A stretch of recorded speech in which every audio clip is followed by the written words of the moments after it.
Ok, isso definitivamente não é para crianças. E realmente não era. Existem poucos vídeos sobre esse tema aqui no Brasil e todos têm uma qualidade duvidosa. Então o rumor de que isso era um show feito especificamente para crianças acabou sendo tomado como verdade pelas poucas pessoas que conhecem ele aqui, mas não é bem assim. Mas para conseguirmos entender o que está acontecendo aqui, primeiro precisamos saber o que é Pop the Performer. E como que essa animação bizarra que tinha tudo pra aparecer em um vídeo de Lost Media como a animação bizarra infantil perdida pelo tempo, na verdade acabou ganhando uma legião de fãs por todo o mundo, e eu inclusive acabei virando um deles. Então vamos entender o que é Pop the Performer.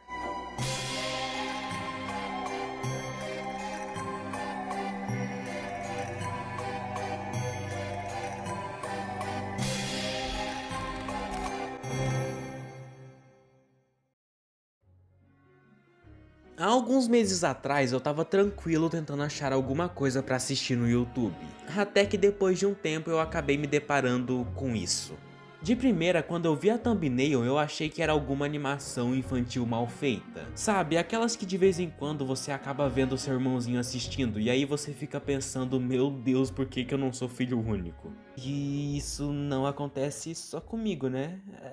Enfim, voltando ao assunto. Eu resolvi clicar no vídeo, já que eu não tava fazendo nada. E bem, digamos que o que eu acabei encontrando foi bem mais bizarro do que só uma animação infantil mal feita.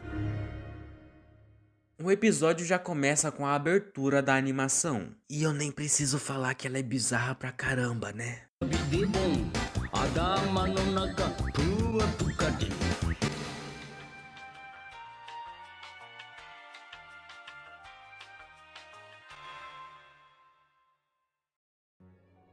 Essa animação mal feita misturado com essa plateia 2D esquisita acaba passando uma vibe muito estranha, de que apesar dos personagens estarem sorrindo, eles não estão nem um pouco confortáveis com o que está acontecendo. E bem, a animação é desse jeito por dois motivos. O primeiro motivo é porque Pop the Performer começou a ser exibido no Japão no começo dos anos 2000, na emissora de TV japonesa chamada Kids Station. E a animação 3D nessa época ainda era uma parada muito rústica e extremamente cara de se produzir. E é aí que também vem o segundo motivo, o dinheiro.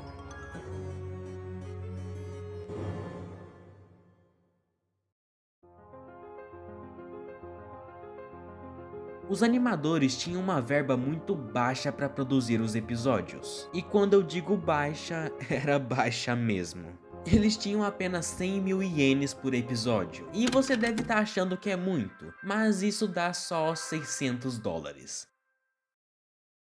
E é por isso que todos os episódios se passam em um circo no deserto, porque isso era o mais barato a se fazer. E você percebe que eles realmente estavam se virando com o que tinham quando o design dos personagens só são do jeito que são por falta de dinheiro. Você já deve ter reparado que o Pop só tem 3 dedos, e isso só aconteceu por falta de dinheiro, já que era mais fácil animar 3 dedos grandes do que 5 dedinhos pequenos. E isso acaba dando um sentimento estranho. E eu não tô falando dos personagens, mas sim do cenário. Um circo é um lugar que deveria estar cheio de pessoas, afinal é um circo. Mas ele tá completamente vazio. Mas ao mesmo tempo que ele tá vazio, ele tá em perfeitas condições. Ele é só um lugar que um dia provavelmente era cheio de vida, mas agora por algum motivo não tem mais ninguém. E isso, meus amigos, isso é um belo exemplo de espaços liminares.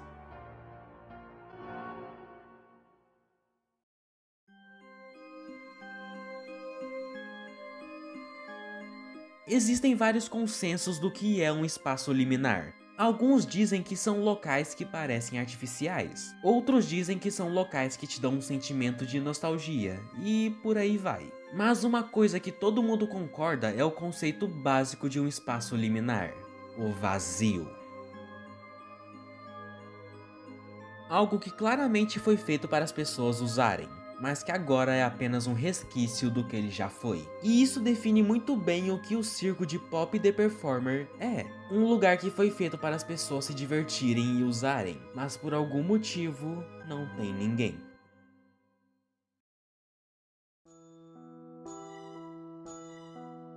Voltando ao episódio, o episódio começa com um Kedamono, esse lobo que se comunica usando máscaras. Cada expressão facial que ele faz é na verdade apenas um desenho feito na máscara. E isso sempre me fez ficar pensando o que ele tanto esconde atrás dessa máscara. Já que até no mangá ele acaba fazendo de tudo para esconder o rosto dele. Ah, e sim, existe um mangá de Pop the Performer, mas eu vou falar disso mais pra frente. E o Kedamono tá praticando arremesso com facas. E ele é tão bom com isso que ele não só acerta todas as facas onde ele queria, mas também consegue fazer uma estátua do Pop, detalhe, somente arremessando facas. Mas tem um problema, o Pop estava escondido lá atrás, só observando. E ele não gostou nem um pouco do Kedamono arremessando facas em uma estátua que parece ele. Então o que o Pop fez? O que qualquer pessoa normal faria, né? Ele simplesmente algema o Kedamono em uma parede e coloca uma maçã na cabeça dele para praticar arremesso com facas nele.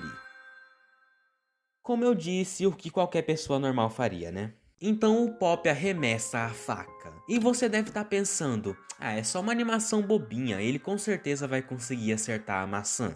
Então, ele realmente consegue acertar, mas não a maçã. Pois é, o Kedamono simplesmente morreu. E tipo, ele morreu de verdade, a alma dele começa a subir e simplesmente vai pro céu, mas não por muito tempo. Já que o Pop tira um frango frito do bolso e a alma do lobo imediatamente volta para tentar comer o frango frito. O Pop fez o lobo voltar para poder se desculpar com ele, né? Não. Ele simplesmente prende a alma do Kedamono na parede para tentar acertar a maçã mais uma vez. E eu nem preciso falar que o resultado não foi diferente do anterior, né? Pois é, o Pop é tão louco que ele conseguiu matar um cara que já estava morto. E isso continua, até que depois de um tempo ficam vários corpos do Kedamono espalhados pelo circo. E eu já disse que essa animação é bizarra, né? Então o Pop começa a ficar muito cansado depois de tantas tentativas. E já que ele estava muito cansado, ele acaba errando o lobo. E a faca acaba batendo na parede e voltando na cabeça dele. Sim, o Pop morreu. Porém, antes que ele possa ir para o céu, ele simplesmente quebra a argola dele e começa a pisar nela. E em um momento de raiva, ele joga a faca na parede, que acaba voltando nele. E o episódio acaba assim, com o Pop e a alma dele jogados no chão, junto com vários corpos do Kedamono pendurados na parede. E depois dessa bizarrice eu nem preciso falar que os episódios não seguem uma linha cronológica, né? Em vários episódios os personagens simplesmente morrem, mas no próximo eles estão totalmente bem. Isso é porque nenhum episódio tem ligação direta um com o outro. A única ligação que eles têm são, bem, os personagens. E se você acha que isso é o máximo de absurdo que essa animação consegue fazer, eu vou te dar um spoiler. Esse é o episódio mais leve de todos os 39 que existem. No episódio 4 da segunda temporada, que se chama Veneno, o episódio começa com o Pop mandando umas piruleta maluca. E esse sol esquisito aí é o Papi. Ele é um personagem que acaba virando bem recorrente a partir da segunda temporada. E eu acabei ficando um pouco confuso, mas pelo que eu pesquisei, o Papi é o pai biológico do Pop, mas o Pop não sabe disso. Pois é, meio bizarro e confuso, mas por incrível que pareça, essa animação é bem mais complexa do que deveria ser, tendo até personagens que fazem parte do universo, mas nem ao menos apareceram na animação. Mas de qualquer jeito, voltando ao episódio, depois que o Pop termina suas acrobacias, o Sol e o Kedamono ficam bem impressionados e batem palmas para ele. Então o Kedamono resolve tentar também, e ele é absurdamente melhor que o Pop. E o Pop acaba ficando com inveja, e então ele acaba tomando uma decisão de caráter duvidoso. E detalhe, esse é o único tipo de decisão que ele toma a série inteira. Ele acaba simplesmente pegando um escorpião e jogando no Kedamono. Pois é, brincadeira super saudável. Então o escorpião obviamente acaba picando o lobo e acaba envenenando ele. Porém, no susto, o lobo acaba jogando o escorpião pra longe. E ele acaba caindo no Pop, e assim picando ele também. Pois é, né? Esse é o famoso karma, né? E assim os dois acabam sendo envenenados. Mas relaxa, porque o Papi sabe exatamente o que fazer para tirar o veneno. Então ele se aproxima do Kedamono, ele faz isso. Mas relaxa, ele só tá tirando o veneno do corpo dele. E por mais que isso seja bizarro pra caramba, funcionou. O Kedamono tá completamente bem e sem veneno. Então chegou a vez dele tirar o veneno do Pop. Porém, quando o Pop viu a forma que o veneno ia ser tirado dele, ele simplesmente entrou em desespero e começou a atacar facas no Papi. Porém, de uma forma completamente medonha, o Sol Bizarro consegue desviar de todas elas sem nenhum problema. Então o Pop, percebendo que o que estava prestes a acontecer era inevitável, ele simplesmente puxa uma arma do bolso dele e tenta bem se autodesviver. Eu disse que essa animação era medonha. Mas o Papi consegue chegar até o Pop antes dele... vocês já sabem, né? E quando ele vai remover o veneno, o Pop saca uma faca para impedir. Mas tu acha mesmo que isso ia ser o suficiente para conseguir parar o cara que há 5 segundos atrás estava desviando de 15 facas ao mesmo tempo? Então o Papi, ele faz isso. Então depois dessa cena com um teor extremamente sexual, e que fica mais bizarro se você parar para pensar que esses dois são pai e filho, o Sol Bizarro consegue remover o veneno do Pop. Porém, antes dele cuspir o veneno fora, o Pop acaba chutando ele, e assim o Papi acaba engolindo o veneno.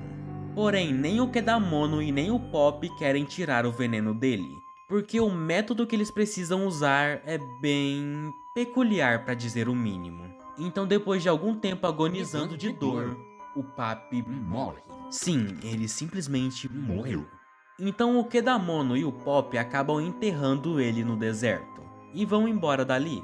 Mas é aí que vem o plot twist. Enquanto eles estão indo embora, o Papi simplesmente sai voando de seu túmulo e acaba indo até eles. E o episódio acaba com ele passando o veneno que estava nele pro Pop. Sim, o episódio acaba com ele matando o Pop, o seu próprio filho.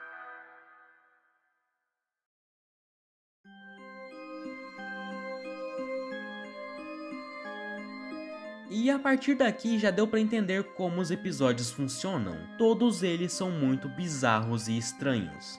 E muitas vezes as cenas acabaram me passando muito uma vibe de Weirdcore ou Dreamcore. Uma sensação de que eu tava vendo um sonho esquisito de alguma pessoa que acabou tendo um dia estressante no trabalho. Ou às vezes até um pesadelo de alguma pessoa que teve um dia muito ruim e acabou tendo esse pesadelo. Mas tá, vocês já conseguiram entender que essa animação é bizarra. Mas agora vocês devem estar se perguntando: beleza, Taki, é uma animação bizarra, eu já entendi. Mas por que você quis trazer ela aqui pro canal? E a resposta é simples. Caso você tenha prestado atenção, no começo do vídeo eu falo que nós vamos entender o que é Pop the Performer. E eu ficar 20 minutos narrando alguns episódios e falando o quão bizarros eles são, não é entender o que é Pop the Performer. Sim, todos os episódios são bizarros, e alguns deles até parecem mais um curta de terror do que de comédia. Mas eu só focar na bizarrice não é o suficiente para entender essa animação.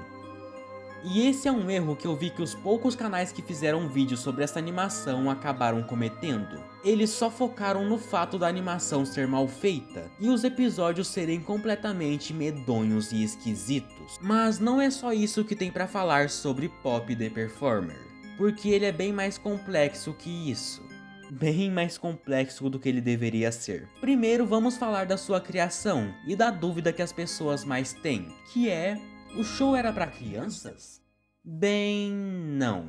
Mas ao mesmo tempo acabou virando. É um pouco complexo, mas eu vou dar o meu melhor para resumir de uma forma que dê pra entender.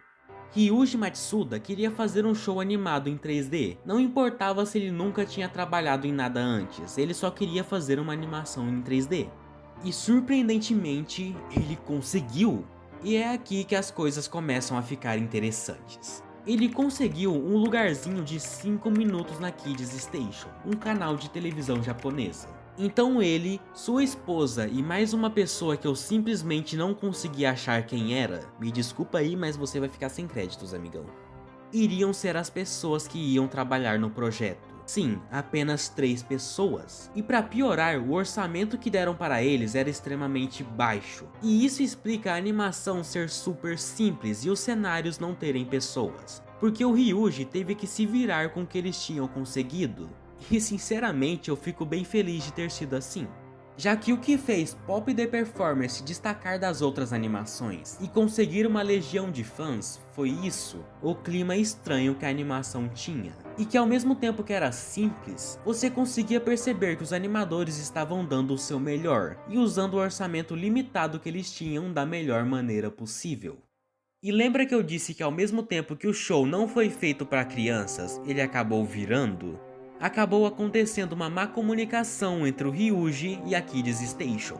Eles nunca falaram pro Ryuji fazer uma animação 3D infantil, eles só pediram para ele fazer uma animação 3D. Então isso explica o porquê Poppy the Performer era tão bizarro e cheio de coisas estranhas que definitivamente não eram para crianças, porque ele não foi feito pensando em um público infantil. Pois é, os caras simplesmente deram dinheiro pro Ryuji e falaram: seguinte, tu tem só 3 meses pra entregar esse show pra gente, faz 12 episódios e vamos que vamos. E foi isso que ele fez. Mas já que ele não sabia que o show deveria ser com uma temática super infantil, ele e sua esposa acabaram se soltando na hora de criar os episódios. Se soltando até demais, eu diria. Então, quando chegou a hora de começar a exibir o programa, eles não podiam simplesmente descartar o projeto, já que a Kids Station tinha contratos para cumprir.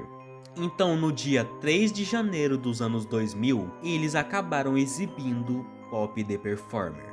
E então, ele foi um sucesso. Todo mundo simplesmente adorou ele. Seja criança ou adulto, todo mundo tava gostando daquela animação com um 3D duvidoso e um humor estranho. Sim, a animação que a Kids Station não estava se importando nem um pouco, e deu pra perceber isso pelo orçamento, acabou virando um sucesso enorme entre as pessoas do Japão no começo dos anos 2000. É sério, teve até produtos com a temática de Poppy the Performer, pra tu ver como que ele tava famoso, cara. Então Poppy the Performer não é uma animação infantil bizarra que foi esquecida pelo tempo, como muitos canais tentaram fazer ela parecer. Já que de esquecida, ela simplesmente não tem nada. Poppy the Performer tem uma fanbase ativa muito grande, tanto no Japão, tanto em várias outras partes do mundo. Inclusive, em 2017, a Kids Station acabou entrando em contato com o Ryuji para fazer uma continuação da tão amada animação 3D bizarra. Porém, ele não queria que pensassem que ele estava fazendo uma continuação só por dinheiro. Então, por incrível que pareça, ele acabou recusando essa proposta. Então, Poppy the Performer é bem mais do que só uma animação bizarra feita nos anos 2000. Ele é uma experiência que eu acho que todo mundo deveria dar uma chance. Já que, como eu disse, ele tem uma fanbase ativa muito grande. Então, por mais que a animação tenha mais de 20 anos, é bem fácil encontrar conteúdo relacionado a ela.